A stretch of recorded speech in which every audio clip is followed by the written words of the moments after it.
Well,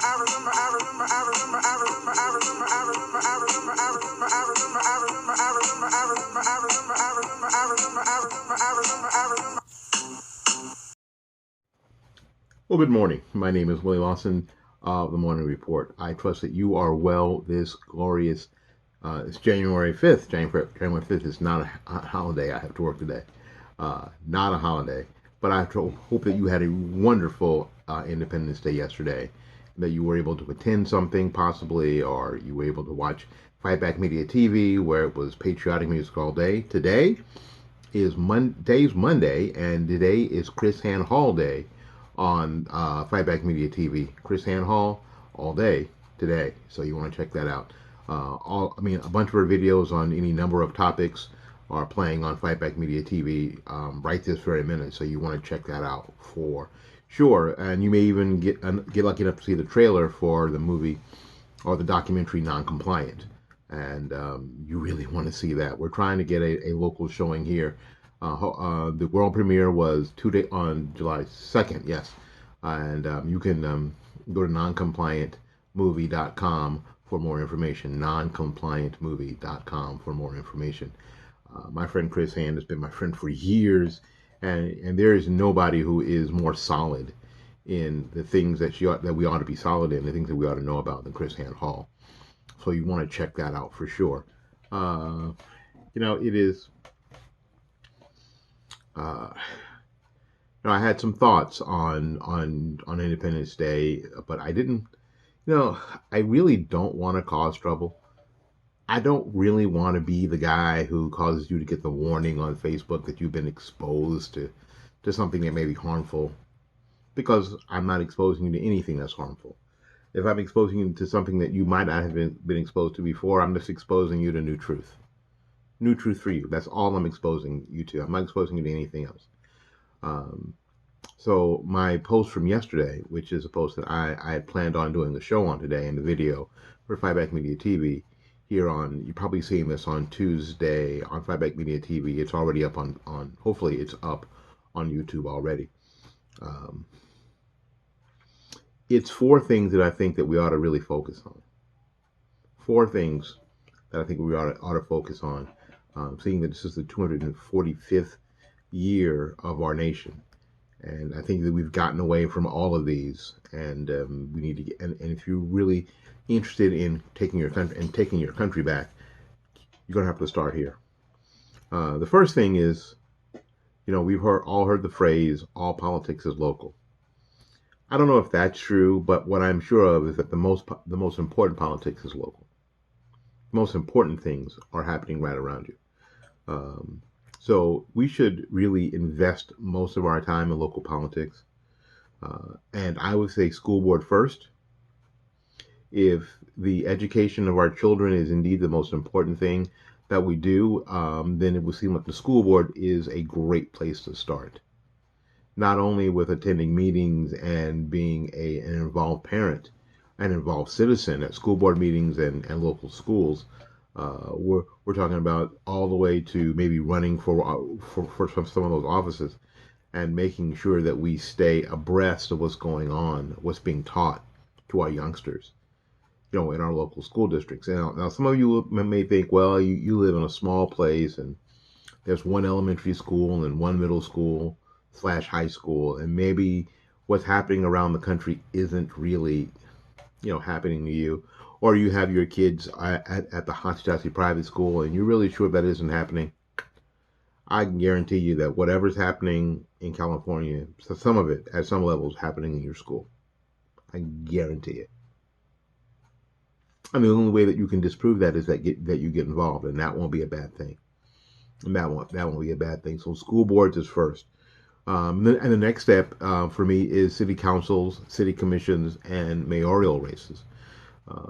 If you think about what happened in 2020, most of the mask mandates and lockdowns and business shutdowns weren't federal. They weren't federal at all. They were local. They were some dictatorial mayor or city council member or city council that decided that they would take charge and usurp the Constitution and usurp your freedoms and liberties, shut down your businesses and ruin your lives. That happened on the city and the county level more than it happened on the federal level. I know everybody was like, "Oh man, you got a great governor, Ron DeSantis. He lifted the mask mandate." Well, we never had a mask mandate. The mask mandate that we had here was imposed by first the Emergency Planning Group, which was disbanded, fortunately, and then the County Commission, and then before that, and then the Mayor of Tampa and City Council. So, if you're looking for any governmental body to usurp your freedom and your liberty, it'll be your county commission, your mayor's office, and your county commission. That's where you need to concentrate next. That's why that's important. Of course, and then you start focusing on your state legislators and your state legislators in your state senate and your state house, and of course your governor. And then as a category here, I'm adding to here that you didn't think would be here would be a U.S. rep. The U.S. rep gets elected because they represent 600,000 in a congressional district. So you basically have a local election with national implications. A lot of you vote in areas where the mayor gets more votes total than a U.S. rep because of the land area of a particular city. The mayor of Jacksonville receives more votes than the U.S. rep where I live.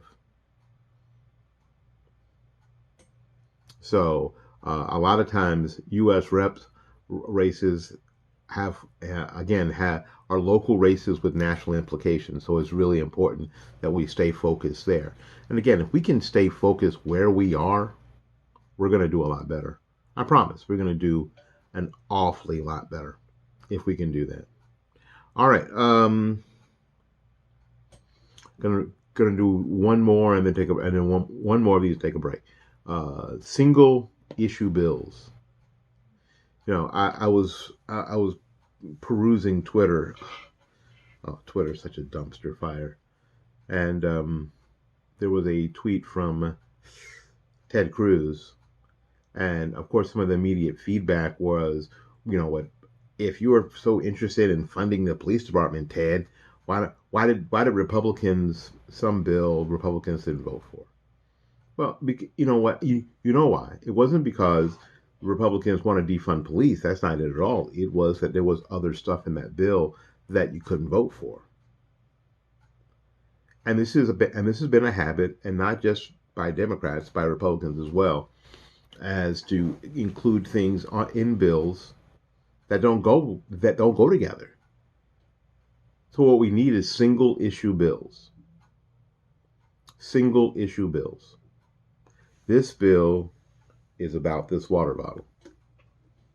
Period. It's not about this phone case. It's not about this aluminum can. It's only about this water bottle. And the second thing about that is this, and I'm sort of getting into the third thing, and we'll concentrate more on the third thing when we get to it. It also says, you know what? This is a single issue bill. It's got to do what? It's got to cite in the city charter, on the county charter, the state or federal constitution, where it gives right for that particular political body to propose a bill on this water bottle. And if necessary, a way to pay for it. Single issue bills are one of the things that, or multi-issue bills, one of the things that increased the size of government exponentially over the past 100 years. Adding things to bills that quote had to be passed to get them through, get them over the finish line, not on their own merits, but on the merits of something else. That's a practice that has to stop. All right, my name is Willie Lawson. This is the Morning Report here on fightbackmedia.com and Spreaker and everywhere, and YouTube and everywhere you're seeing this. We're going to take a little break. We'll be back with more of the program right after these messages. Hey, welcome back to the Morning Report. Again, my name is Willie Lawson. The Morning Report is a production of fightbackmedia.com, fightbackmedia.com, fightbackmedia.com. I trust that you are well today. Our show is a little different. We normally we talk about whatever's happening, current events, that kind of thing. But I wanted to talk to you about something else today. I want you to spread this. I want you to share this with your friends and neighbors. Talk to you about something else. The third thing that we have to do moving forward in the 245th year of our country, again, any bill, regulation, whatever, um, must cite where in the city charter, city or county charter, state or federal constitution, that the proposed legislation bill has the right to propose such a bill. Where in the Constitution does it say we can force people to get health care? Where in the Constitution does it say that? Cite it, chapter and verse. Where in the city charter does it say that this decibel level is too loud? Where? Don't get crazy. I don't think it's okay for somebody to be out, with their radio in their car blasting 300 decibels at 3 in the morning. I don't think that's right either. I don't think that's courteous. Um, but where in the city charter does it give the city charter or the city the right to fine or arrest or harass the person doing so? Chapter and verse. A couple of things happen.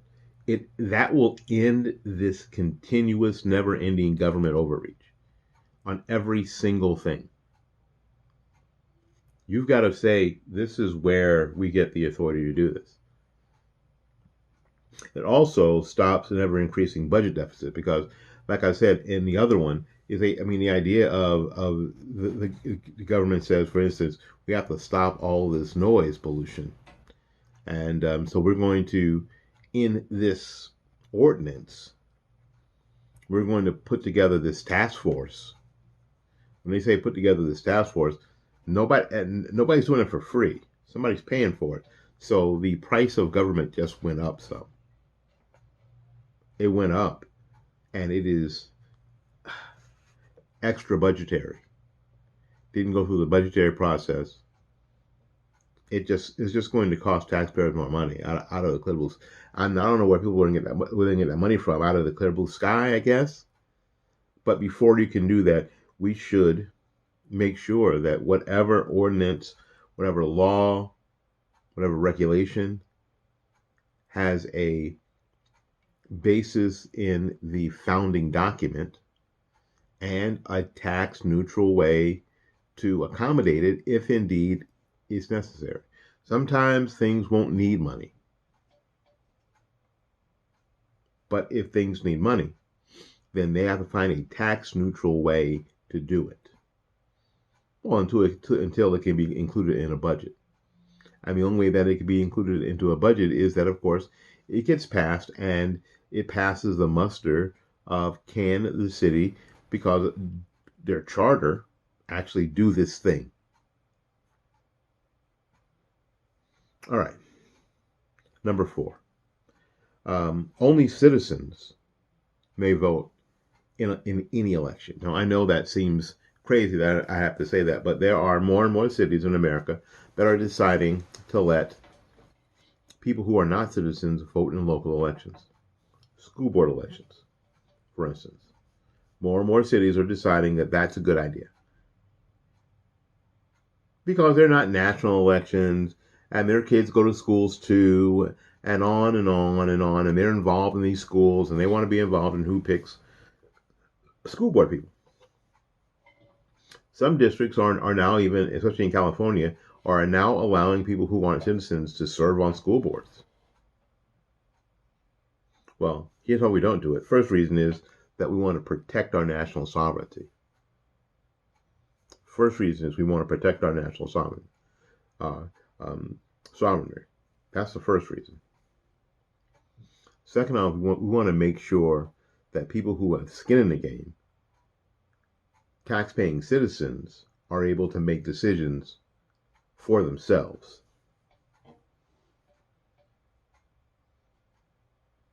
Only citizens, only citizens may vote in election, any election, from local school board, dog catcher up through president. And it would seem hard to have to say that, but that's not the, believe it or not, that's not the case in America right now. It's insane, isn't it? Absolutely insane. All right, do those four things.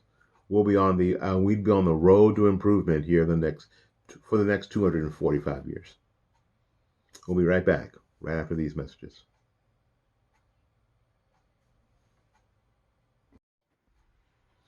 Hey, how you doing? Again, we're back.